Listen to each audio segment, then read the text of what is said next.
المي صيف شتاء يظل حار. أغرب 4 يوم بالعالم أول مرة أسمع بيها. شباب ضحكوا على اللولي وين راح يفوت؟ مي حار. هذا الأمراض الجلدية، حب، حساسية، أكزيما، صدفية.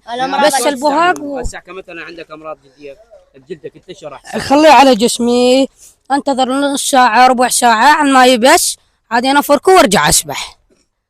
اي هذا فوائده. بس اخوي اريد الفائده مال هذا الاسود اللي بالقاع اللي صاير نفس العلك. هذا مال مفاصل. يعني هذا شنو فائدته؟ كثير هسه مفاصل عندك، فقرات ظهر واي شيء شخص يشكي منه هاي الشغلات يجي يتعالج منه شيء بشفاء من الله عاد. وياخذونه هم يتعلقون شنو السبب اللي يتعلقون به؟ بعضها اكو هيك شغلات يعني يقولون للثه تبييض الاسنان كثير شغلات فوائد. وزين يفيد يعني اللثه يقول لك يعني كمثلا سنونك ياذنك تعلق وان شاء الله الشفاء من رب العالمين. شكو شيء تابع لهاي العين بشفاء. هاي العين ايش عجب ما يخلص الماي مالها؟ شنو السبب؟ هاي قدره من رب العالمين. هاي قدره من ربك. شوف دحق هاي 1 2 3 4. صور لنا اخوي، صور لنا هاي العيون. ايش قد يسحبون منها؟ ايش قد يسحبون منها؟ ايش قد تزيد؟ يعني ايش قد ما يسحبون ايش قد تنبع اكثر. ايش قد ينظف ايش قد تنبع اكثر. وزين هذا المي يظل حار؟ يعني هسه المي حار يعني صيف شتاء المي يظل حار؟ 24 ساعة، شتاء صيف ربيع اي وقت تجي تلاقيها حار.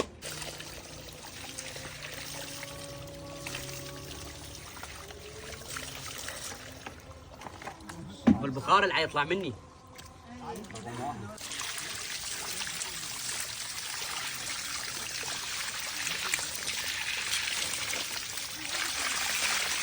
هلا صار ظهر وحمر.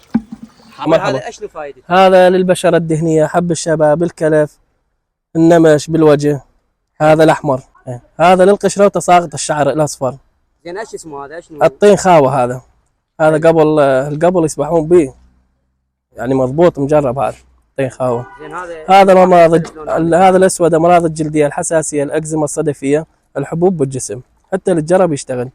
الكبريت هذا الطين هو الأسود، هو 3 نوعيات عندنا.